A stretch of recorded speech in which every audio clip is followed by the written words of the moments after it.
Добре, това е дългото видео за това как да менажираме азота си, да печелиме, вместо да губим от него. Значи, всичките елементи, които има нужда азота, за да остава в аминокиселини в растенията и дори в микробиологията в почвата и той да не изгаря почвата ни да я осолява, които трябва да са балансирани, са селен, никел, кобалт, молибден, сяра, магнезий и желязо. Но не всички от тези елементи трябва да бъдат задължително в почвата. В достатъчни нива имам предвид, защото някои от тези елементи при високо pH над 7,5 не могат да се усвояват от растенията или под pH 6,2. Надолу също не могат да се усвояват. В такива случаи не можем да промениме големите декри, които имаме, но можем да им даваме малки дози хранителни вещества лисно, което да отключва азота в почвата. Защо това отключва азота в почвата? Защото тогава растението може да го асимилира, понеже има достатъчно сила за фотосинтеза да изпраща захари, да храни гъбички и те да го разделят и да го запазват в биоактивна форма. Биоактивна форма, разбира се, нитрата е биоактивна форма, но форма, която няма да храни плевела, а ще храни култивираното ни растение.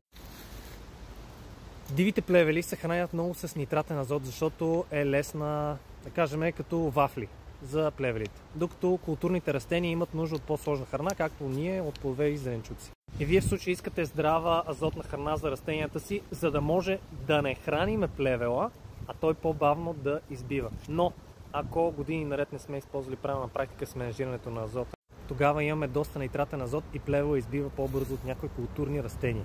Мен ми се е случило да имам стопанства, с които работя и плевелите да не са ми проблем, защото менажирането на азота с годините се е подобрило толкова, че няма нитратни остатъци, има само високи благородни форми на азота и аминокиселини, които са вътре в микробиологията, защото всяка една бактерия, гъба, протозоон, нематод, те вътре в себе си съдържат аминокиселини. И кореновата система, вече науката ни позволява да знаем, че кореновата система може да поглъща тези някои видове микроби и да се хранят с аминокиселините, които са вътре в тях. И това е най-добрият начин за хранене на растенията.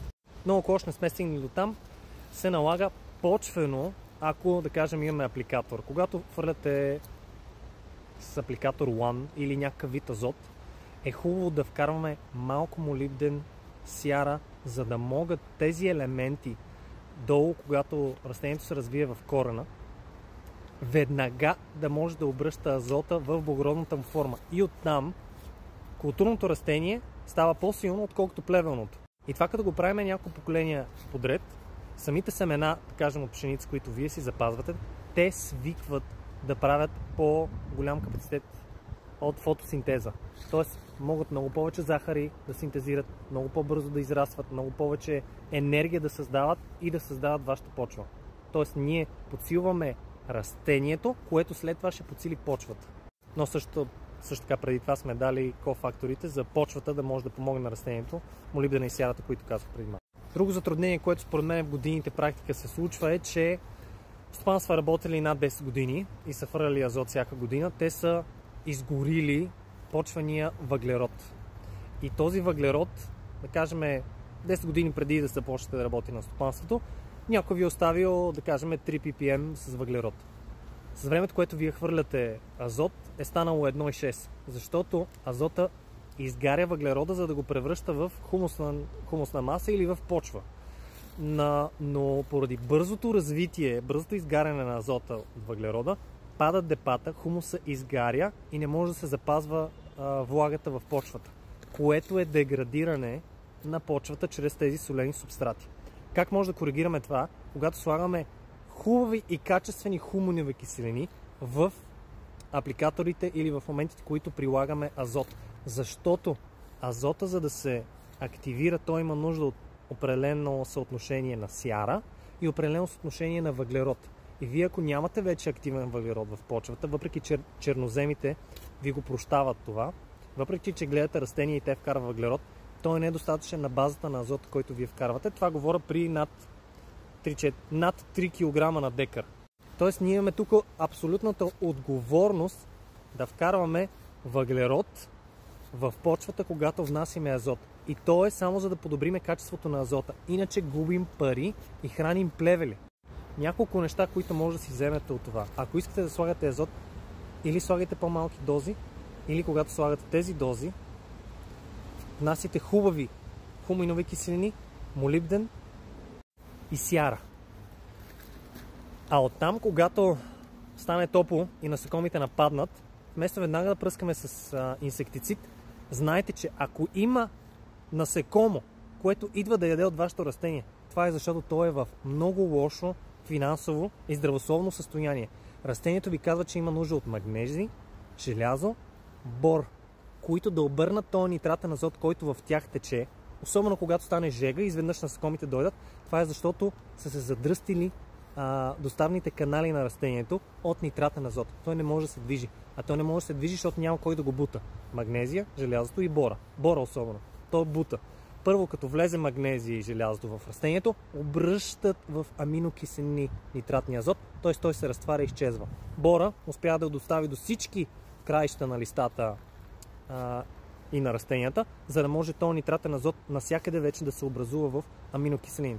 Така ми се случило между 12 и 48 часа с едно подхранващо пръскане да действа като инсектицид.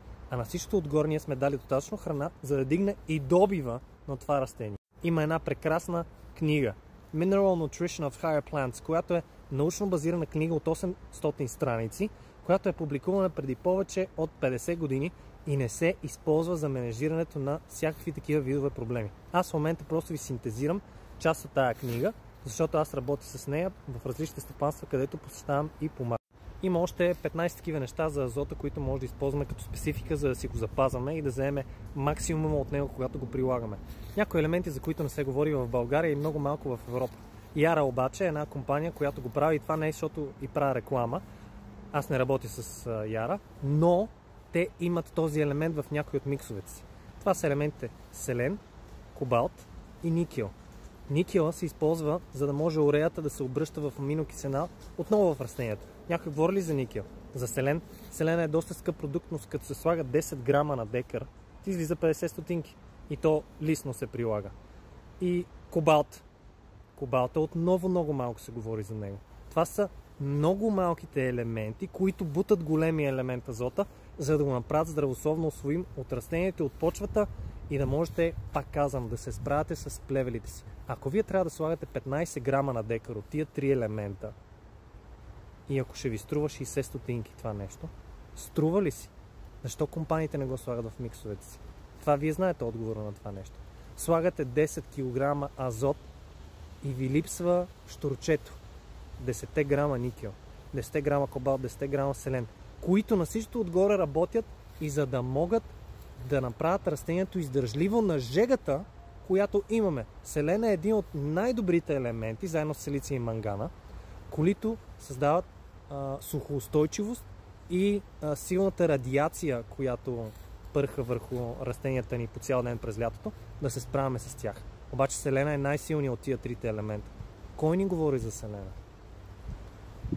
Много други работи. Днес говорихме само за азот. Направих го за 8 минути, а можех още поне 20 минути, но исках да ви го синтезирам.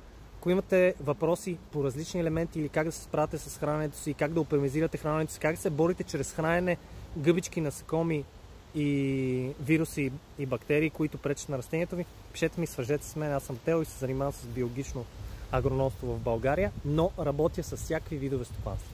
Учил съм в чужбина и съм си удрял много главата, правил съм хиляди грешки и смятам, че вече мога да изляза и да почна да говоря с хората за някои по-практични неща, които могат да свършат работа на цялото ни българско стопанство.